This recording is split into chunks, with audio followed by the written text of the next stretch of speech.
If you think you're safe because you have a candidate you support and the party behind them, this new ruling in Washington just changed the political game for every gun owner in America. Today, June 30th, 2026, the Supreme Court handed down its final ruling of a historic term. In a 6-3 decision in National Republican Senatorial Committee versus Federal Election Commission, Justice Brett Kavanaugh wrote the majority opinion joined by Chief Justice Roberts and Justices Thomas, Alito, Gorsuch, and Barrett. The court struck down federal limits on how much a political party can spend in coordination with its own candidates. Those limits are gone, immediately. As of today, political parties can now spend unlimited amounts working directly alongside the candidates they field in federal elections. And I want to explain exactly what that means, why it happened, who brought this case, and why, and what it means for the future of every political issue you care about, including the Second Amendment. Subscribe right now, because this is the last major ruling of the Supreme Court's 2025 to 2026 term, and the conversation about what it means for gun rights and the candidates who protect them starts right now. Let me start with the basics of what campaign finance law looked like before this morning, because the history matters for understanding what changed. For decades, federal law has regulated how much money can flow to candidates for federal office. The core framework is this. Individuals can give a maximum of $3,500 per candidate per election, or $7,000 if you count the primary and the general election together. That is the base contribution limit. It is still in place today after this ruling. It was not touched. Political parties, however, have always had a separate set of rules. They can raise money in far larger amounts from donors. And until today, there were limits on how much of that money they could spend working directly in coordination with a specific candidate's campaign. These were called the Coordinated Party Expenditure Limits. In the 2026 election cycle before this ruling, a national party committee could spend between $65,300 and $130,600 coordinating with an individual House candidate. For Senate candidates, depending on the state's voting population, the range was between $130,600 and $4,071,800. These limits meant that even though the Republican National Committee or the Democratic Senatorial Campaign Committee could raise tens of millions of dollars, they could only spend a capped amount directly coordinating with any one candidate. They could spend unlimited amounts independently, meaning without coordinating with the candidate on strategy, message, or targeting. But the moment a party started working hand in glove with the candidate, there was a ceiling. That ceiling exists no longer. The Supreme Court today held that those coordinated expenditure limits violate the First Amendment. And in doing so, it overruled a 25-year-old precedent called Colorado II, a 2001 decision that had upheld those same limits 5-4. Now let me tell you who brought this case and why the timing matters enormously for understanding it. In November 2022, 4 plaintiffs filed suit in federal court in Cincinnati: the National Republican Senatorial Committee, the National Republican Congressional Committee, Ohio Congressman Steve Chabot, and then Senate candidate J.D. Vance. Yes, that J.D. Vance. The man who is now the Vice President of the United States filed this lawsuit while he was running for Senate in Ohio. He argued that the coordinated expenditure limits violated his First Amendment rights and the First Amendment rights of the party committees that wanted to work alongside his campaign. He won his Senate race. He later became the Republican vice presidential nominee, and then vice president. His original lawsuit has now produced a Supreme Court victory that reshapes American campaign finance law for every election going forward. One procedural note that is worth explaining. Because the Trump administration agreed with the challengers and declined to defend the federal law, the Supreme Court took the unusual step of appointing an outside lawyer, Roman Martinez, to argue in defense of the limits. That is something the court does when no party is willing to defend the constitutionality of the challenged law. Martinez is a former law clerk to both Chief Justice Roberts and then Judge Kavanaugh. The man appointed to defend the law against Justice Kavanaugh's majority opinion is a former clerk of Justice Kavanaugh himself. That is an interesting detail about how this term's legal arguments were structured. If you are finding this important, subscribe right now. Campaign finance law determines who can say what, how loudly, and with how much institutional backing in every American election.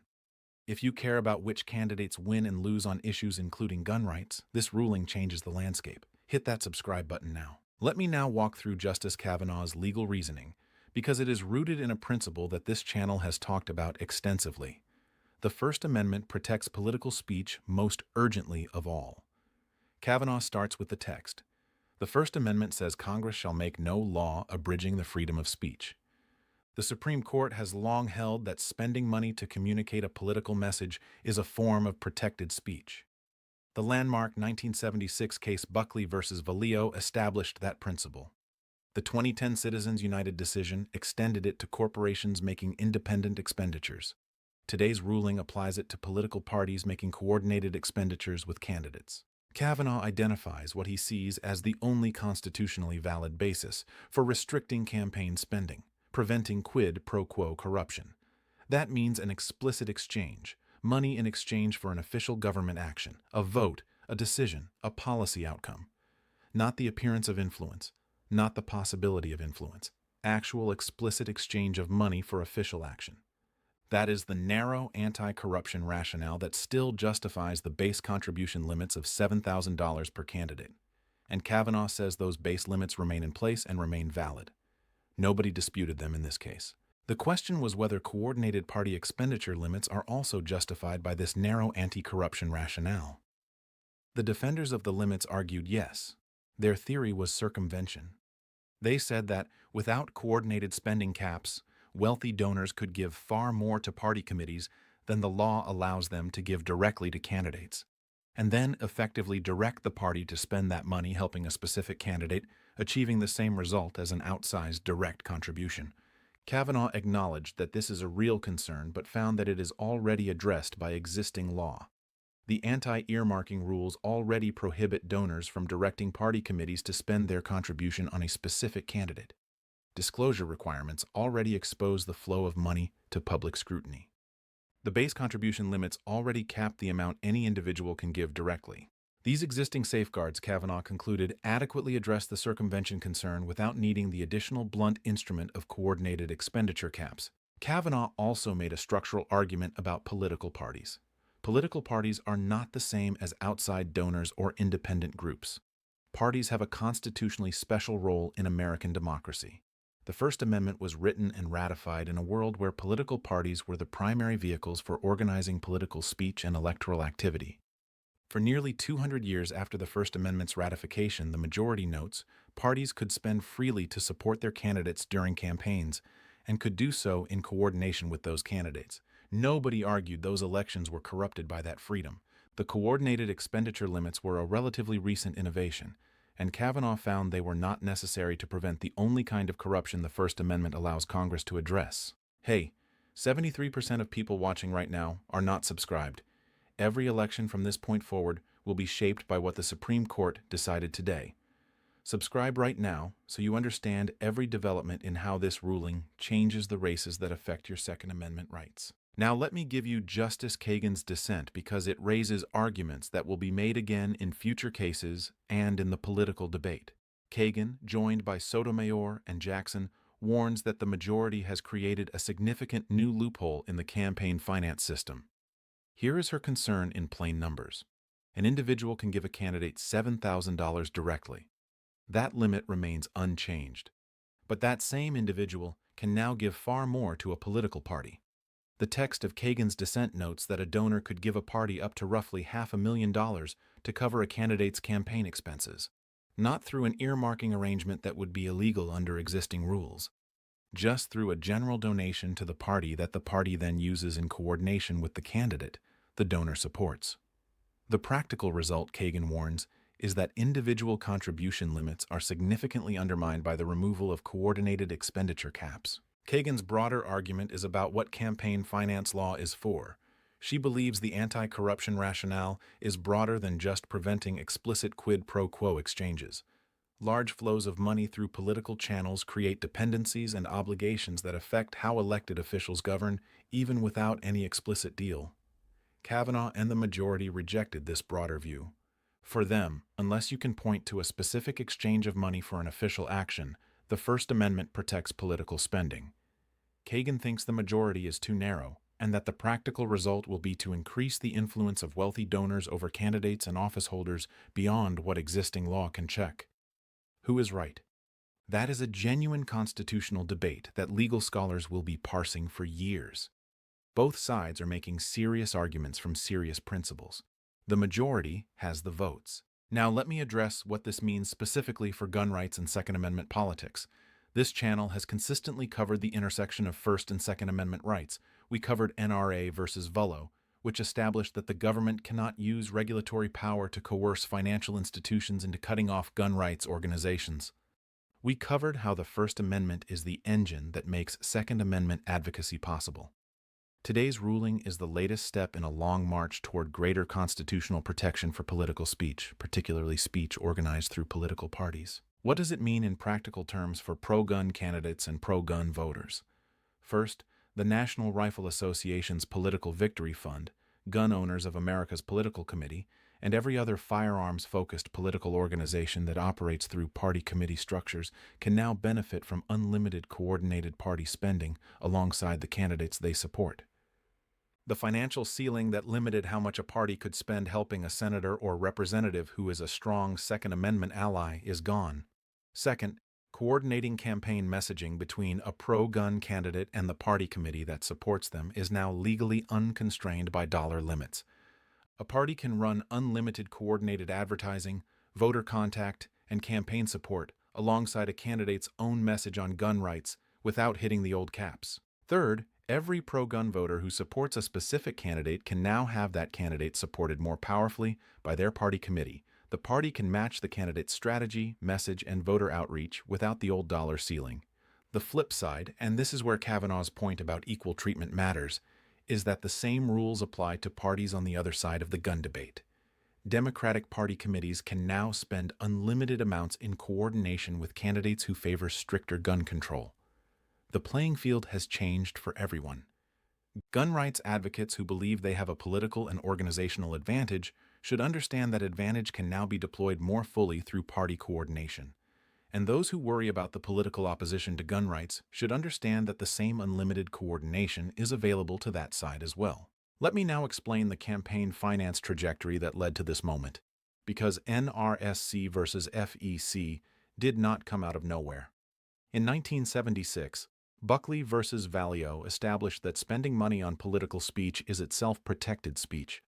In 1996, Colorado I established that political parties can make unlimited independent expenditures, meaning spending without coordinating with the candidate. In 2001, Colorado II upheld the limits on coordinated expenditures 5-4. In 2010, Citizens United held that corporations and unions can make unlimited independent expenditures from their general treasuries. In 2014, McCutcheon struck down aggregate limits on how much a donor can give to all federal candidates and party committees in a 2-year cycle. In 2022, Ted Cruz struck down the limit on repaying candidate loans with post-election contributions. And today, NRSC versus FEC has struck down coordinated party expenditure limits. Each case in this line has removed one more restriction on the flow of money into political speech. Colorado II was the last major barrier standing. Now it is gone. What remains? The base contribution limits are still there. The $7,000 cap per candidate per election still applies to individual donors. Disclosure requirements still apply. Party committees still have to report their spending. Anti-earmarking rules still apply. Donors cannot tell a party committee to spend their donation specifically on a named candidate, and coordinated expenditure limits on outside groups like super PACs are not addressed by this ruling. Those are separate legal questions for future cases. Here is what you should take away from today's ruling and how to apply it. First, understand what actually changed. Political parties can now spend unlimited amounts in direct coordination with candidates. That is new. Everything else that was already unlimited or already restricted remains the same. Second, understand what this means for the 2026 election cycle already underway.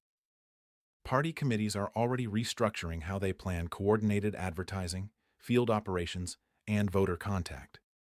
Compliance teams for political committees are rewriting their guidance right now.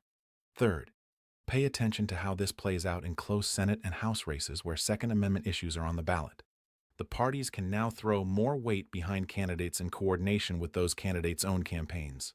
Fourth, understand the politics. Trump called this a big win. Democrats called it a win for billionaire donors. Both are describing real aspects of what this ruling does, and they are not mutually exclusive. And fifth, follow the legal developments that will follow. There will be future questions about whether this ruling's reasoning applies to other remaining campaign finance restrictions. Kagan's dissent signals that the liberal justices see the majority's reasoning as potentially going further than today's ruling. Future litigation will test those limits. Here is the final word on why this matters to this channel specifically. The First Amendment and the Second Amendment are not separate fights. They are the same fight. The government that can silence speech about guns can make the legislative environment hostile to guns. The government that can restrict political parties from coordinating with candidates on political speech can restrict the ability of pro-gun voters to effectively organize around their issue. Today, the court said the First Amendment does not allow federal law to cap how much a party can spend supporting its candidates in coordination with them. That is a First Amendment victory.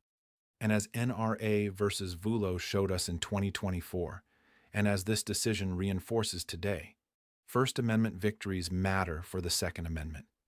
Subscribe right now, because the political and legal implications of this ruling will unfold across the 2026 election cycle, and I will be covering every development. This is educational content only, not legal advice.